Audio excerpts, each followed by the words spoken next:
I wasn't supposed to be at the cafe that late in the day. I'd already been once in the morning, killing time before work, but something about the quiet there pulled me back. Not many places feel unhurried anymore. This one did. She was at the counter when I walked in, her hand resting on the glass pastry case as though she was deciding, though I noticed she never actually bought anything sweet. A simple order, always, black coffee, extra hot. I knew that because she'd ordered it enough times that I remembered. She turned as I stepped in. For a second, I thought maybe I'd imagined it, her half-smile, small enough that it might have been for herself. But then her eyes caught mine, and there it was again, more certain this time. "Back again," she said, voice soft but amused, like I was breaking some rule. I shrugged, pretending it wasn't deliberate. "Guess I'm predictable." She looked at me a moment too long. Not in a way that felt heavy, but like she was adding something up. Then she nodded toward the register. "That's not the worst thing." The barista knew her order already. The cup was in her hand before I even sat down. She passed by my table on her way out, pausing just enough to tap her finger against my mug. "Too much sugar," she said, a quiet observation, not a criticism. I hadn't realized she noticed. After she left, I sat with the silence pressing around me, tapping the edge of my phone against the table. I typed half a text to a friend, then erased it. The truth was, I didn't really have anyone I wanted to send it to. Not about this. Not about her. She wasn't supposed to be someone I thought about. She was just my friend's mom. Someone I'd known in that half-distant way for years, barbecues, quick hellos in driveways, the sort of familiarity that should keep everything neutral. But lately, I'd been paying attention to things I shouldn't, the way she tucked her hair behind her ear, the pause before she answered a question, like she weighed her words before letting them go. The next day, I was back. Earlier this time, hoping it might look less like coincidence. She came in a few minutes after me, shaking off the cold with both hands, as if winter had clung to her. "You're making this your second home," she said, setting her purse on the chair across from mine. She didn't sit, not yet. I forced a small laugh. "Better than my actual one." That got her attention. She studied me, long enough that I felt the heat rise in my neck. Then she sat down, her coffee between both palms. "You remind me of someone," she said. "Yeah." "Who?" She shook her head. "Doesn't matter. Just, someone who always seemed like he was waiting for life to start." I wanted to say something back, but my mouth felt slow, clumsy. Instead, I folded the napkin in front of me into smaller and smaller squares, pretending that was what I was focused on. Her phone buzzed. She looked at it, sighed, then slipped it face down on the table. We didn't speak for a while. The cafe filled with small sounds, the clink of cups, the hum of the espresso machine. Ordinary things, but all I could hear was her breathing just across from me. When she finally stood, I thought that was it. A brief, strange detour in an otherwise normal day. But as she reached for her purse, she leaned close enough that I caught the faint warmth of her perfume. "Want me to tell you what women really want?" she whispered, just low enough for no one else to hear. And then she was gone, the bell above the cafe door trailing after her, leaving me with nothing but my folded napkin and the echo of her words. I didn't see her for a few days after that. I told myself it didn't matter, that she was probably busy, that the whisper I kept replaying wasn't meant to linger. Still, every time my phone buzzed, I looked too quickly. When we finally crossed paths again, it wasn't at the cafe. It was at the grocery store, of all places. I was carrying a half-empty basket, wandering the aisles without really knowing what I was looking for, when I heard her laugh. Not loud, but real. She was holding a jar of pasta sauce, reading the label like it had personally offended her. "Too much garlic," she muttered, setting it back. I surprised myself by answering. "Is that even possible?" She turned, startled, then smiled when she saw me. Depends who you're cooking for. We walked the aisles together after that, our carts moving slow, neither of us in a hurry. She mentioned she'd been trying to cook more since the divorce, then shook her head like she shouldn't have said it. I burn toast half the time, she added quickly, almost joking. I wanted to tell her it didn't matter, but instead I picked up the sauce she'd rejected and set it in her cart. Try it anyway. Maybe the garlic's worth it. Her eyes flicked to mine, curious, then softened. You sound like someone who doesn't mind mistakes. Only small ones, I said, though my chest felt too tight. We ended up at the self-checkout side by side. She struggled with a stubborn bag that refused to open, and without thinking, I reached over and rubbed the plastic between my fingers until it separated. My hand brushed hers. Just for a second. That second stretched in my head for the rest of the night. Later, when I was back at my apartment, I couldn't focus on anything. I sat on the couch, staring at the bag of groceries I hadn't bothered putting away. My mind kept circling back to her voice, the way she'd said, since the divorce. Like she wanted it on the table, but not examined too closely. I kept imagining what it would be like if I told her the truth, that I thought about her, that I replayed her words in my head at night. But then I'd picture my friend's face, and guilt would wash in like cold water. She wasn't supposed to be someone I wanted. She was supposed to be off limits. And yet, when my phone buzzed around 10, I opened it instantly. Thanks for the garlic advice. Guess we'll see if it ruins dinner. I stared at the message longer than I should have, typing out 3 different replies before deleting them. Finally, I settled on, let me know if it turns out edible. No smiley face. No wink. Just simple. Safe. But when she answered with a single word, maybe, I caught myself smiling anyway. It wasn't a confession. It wasn't even much. But it felt like more than nothing. She invited me over without really saying it. Just a quick text, too much pasta. Want some, like it was casual, nothing layered underneath. Her house felt different than I remembered from high school visits. Quieter, stripped back. Family photos still hung on the wall, but some frames were empty, hooks bare where something had once been. She handed me a plate, then sat across the table, her fork moving slowly. Too much garlic? I asked, half grinning. She shook her head, chewing, then lifted her eyes. Better than I expected. We ate mostly in silence.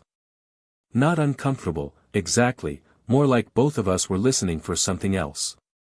My hand kept drifting to the condensation on my glass, tracing circles that never closed. At one point, she leaned back, watching me. You don't talk much, do you? I shrugged. Depends who I'm with. The air shifted. She knew what I meant. Before either of us could add to it, the front door opened. A voice, her son's, my friend's, echoed from the hall. Mom. You here? My stomach tightened. She froze, then pushed her chair back quickly, collecting plates, sliding them into the sink. By the time he walked into the kitchen, we looked like nothing. Just dinner. Just ordinary. He glanced at me, then her.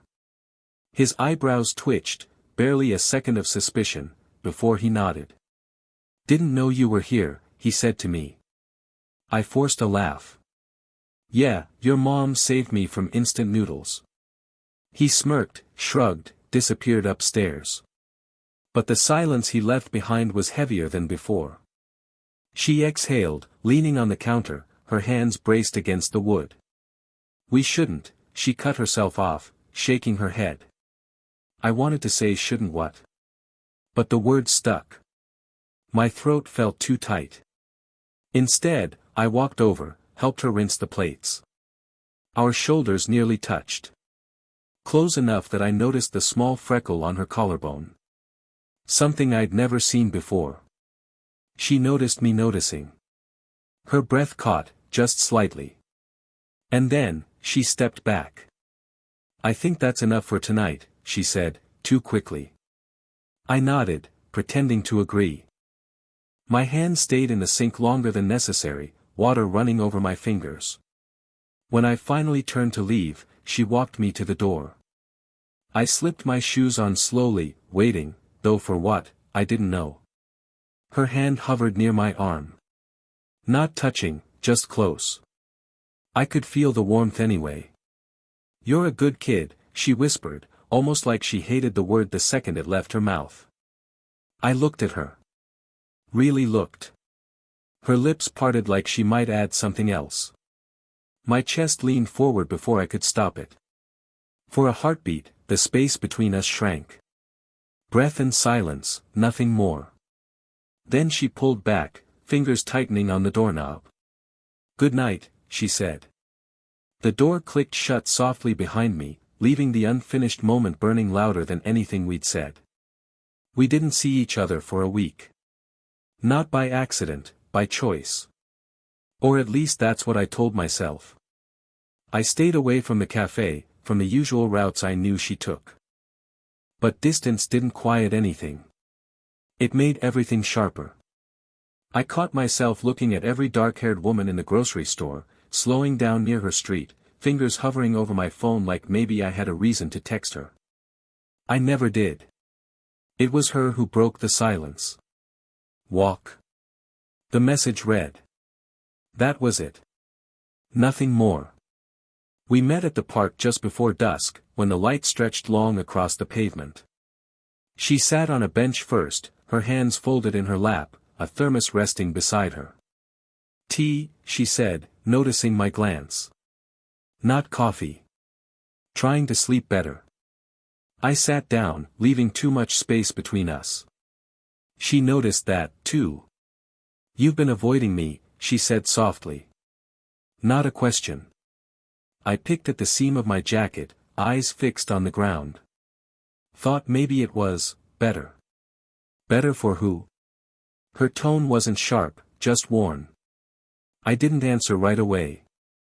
A kid ran past with a kite, its tail dragging the dirt. The silence between us stretched thinner. Finally, I said, "Your son would hate me." She flinched, but not in disagreement. More like I'd said what she'd been holding back. "You think I don't know that?" she whispered. "You think I don't wake up with that thought every morning?" Her voice trembled at the edges, not quite breaking. I turned toward her then, really turned. Her eyes looked tired, but clearer somehow, like she was done pretending. "I can't stop thinking about," I caught myself, words catching in my throat. My pulse felt loud. About that night. The kitchen. How close she pressed her hand over mine. Not a full grip, just resting there, warm and steady. My breath caught. Her thumb brushed once, lightly, like an accident. But she didn't move it away. "You're too young," she murmured, more to herself than me. "You don't know what this would do." "I'm not a kid," I said quickly, maybe too quickly. Her lips curved, something between a sad smile and a sigh. "You think that makes it easier?" We sat like that for a long while. The sky turned lavender, the air colder. Neither of us moved, except for the small circles her thumb kept tracing on my hand. When she finally pulled away, it was slow, reluctant. She picked up the thermos, took a sip she didn't seem to taste. Then she looked at me, steady, unblinking. "You shouldn't make me want to tell you things I've never said out loud," she whispered. The confession hung there, fragile, before the sound of the kite snapping in the distance broke it. She stood, brushing off her coat. "I should go." And just like that, the wall went back up. I stopped going to the cafe altogether. It wasn't intentional, at first, work piled up, nights got longer, but after a while, I realized I was avoiding it. Avoiding her. She didn't text. Not for days. Then a week. Then 2. I told myself maybe that was for the best, but the silence gnawed at me. I found myself scrolling through old messages, the garlic one, the tea walk.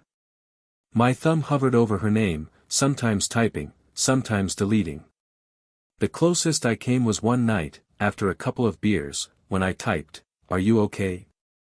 I stared at it for 10 minutes before erasing it. The screen went blank. Then, out of nowhere, I saw her. It was late, nearly closing at the grocery store. She was in the frozen aisle, hair pulled back, sweater half-zipped, a carton of ice cream in her basket. But she wasn't alone. A man was beside her. Older, broad-shouldered, his hand brushing hers as they compared brands. She laughed at something he said. Not the small, careful kind she gave me, the real one. The one that cracked through her guard. My chest tightened. I ducked behind the end cap like a coward, pretending to study canned beans. But my eyes kept flicking back, catching every detail I didn't want to see. When she noticed me, because of course she did, her face shifted. Surprise first, then something sharper. Guilt? Annoyance? Maybe both. We didn't speak. Just a quick nod, a polite acknowledgement, as if we were strangers who'd once shared a bench. Then she turned back to him, letting the moment dissolve like it hadn't happened at all. I left the store without buying anything. For days after, I tried to convince myself it didn't matter. She was divorced. She could date whoever she wanted. She didn't owe me anything. But the truth was, I'd let myself believe I was different. That what we had, the quiet talks, the almost confessions, meant something only we shared. Seeing her with someone else cracked that open. A few nights later, I walked past her house. Not on purpose. Or maybe exactly on purpose. The living room light was on, the faint shape of two shadows moving across the window. I thought about knocking, about pretending I was in the neighborhood by chance. Instead, I stood there, hands shoved deep in my pockets, until the cold sank in. I imagined what I'd say if she opened the door, probably nothing that made sense. Probably nothing that wouldn't ruin everything. In the end, I walked away. Back in my apartment, I sat on the edge of the bed, phone in hand. Typed again, stopped. Deleted it. The screen glowed empty in the dark, reflecting my face back at me. That was how the night ended, with a message unsent, a door unknocked, and a seat left empty across from me. I stopped going to the cafe altogether. Not on purpose, not at first. Work piled up, nights stretched longer, and before I noticed, the habit was gone. Or maybe it wasn't gone, maybe I was just avoiding her. She didn't text. Not for days. Then a week. Then 2. I told myself that was good. Cleaner. Easier. But the quiet nod. I kept scrolling through old messages, the garlic one, the tea walk, my thumb hovering, typing, deleting. The closest I came was one night after a couple beers, "Are you okay?" I stared at the screen until the words blurred, then erased them. Blank again. And then I saw her. It was late, almost closing at the grocery store. She was in the frozen aisle, hair pulled back, sweater half-zipped, a single carton of ice cream in her basket. She wasn't alone. A man stood beside her. Older, broader. His hand brushed hers as they compared brands. She laughed at something he said. Not the small, measured laugh I knew, the real one. Loose. Unhidden. My chest tightened. I ducked behind the end cap, pretending to study canned beans. Still, my eyes betrayed me, flicking back, catching every detail I shouldn't. She noticed me. Of course she did. Her expression shifted, surprise first, then something harder to place. Guilt? Annoyance? Both? We didn't speak. Just a nod. Polite, distant. As if we were strangers who'd once shared a bench. Then she turned back to him, letting me dissolve out of the moment. I left the store with nothing. Days after, I rehearsed the right story, she's divorced. She's free. She owes me nothing. But the truth, I'd believed I was different. That what we had, the silences, the almost confessions, belonged only to us. Watching her with him cracked that open. A few nights later, I found myself walking past her house. Not by accident. Or maybe exactly by accident. The living room light was on. Two shadows moved across the window, blurred but unmistakable.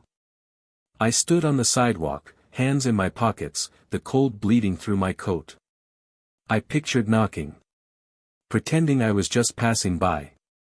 I imagined her opening the door, the surprise on her face. I imagined saying something that mattered. But nothing I rehearsed survived past the first line.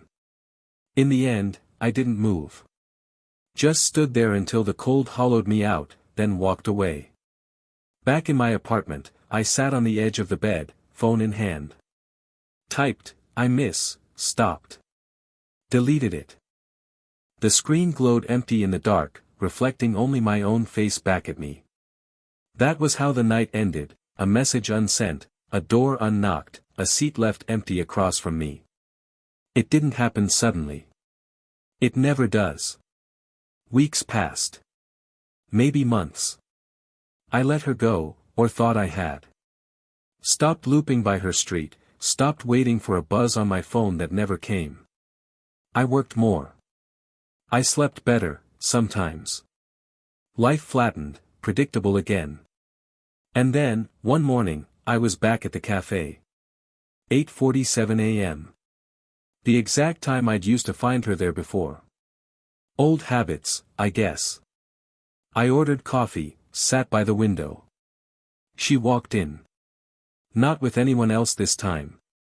Alone. Hair loose, coat buttoned wrong at the top. She saw me instantly, how could she not, and for a second, we both froze in place. Then she smiled. Small, but certain. She came over without asking. Set her cup down. Black coffee, extra hot. Still too much sugar, she said, glancing at mine. I nodded, grinning despite myself. Still worth it. We didn't rush into anything. We didn't need to. That morning was enough. Sitting side by side, letting the silence fill in what words couldn't. It felt less like a beginning and more like something we'd quietly return to. Later, we started walking again. The park bench was still there, paint chipped, wood a little more worn. She poured tea from a thermos, handed me half. Sleep any better? I asked. Sometimes, she said. Then, after a pause, better when I don't drink it alone. I didn't reach for her hand right away. Just let the steam rise between us, the air soft with late autumn. But eventually, I did. She didn't pull away this time. There was no speech, no sudden declaration. Just small things. Dinner that wasn't burned. Groceries bought together. Laughter that returned, careful at first, then easier. Her son noticed, of course. Friends did, too. Some raised eyebrows, some looked away. But we carried on anyway. Not defiant, just steady. We weren't chasing anything fast. We'd already learned the cost of rushing.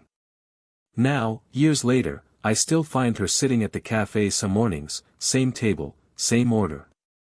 Black coffee, extra hot. She still taps the rim of my mug with one finger, still tells me it's too much sugar. And I still drink it anyway. It's not perfect. It never was. But it's ours, earned in pauses, in things almost said, in the silences that taught us to listen. Sometimes, when we're walking back from the park, she leans close enough for only me to hear. You really want to know what women want, she whispers, teasing the way she did once, long ago. And I smile, because now I don't need her answer. I already know.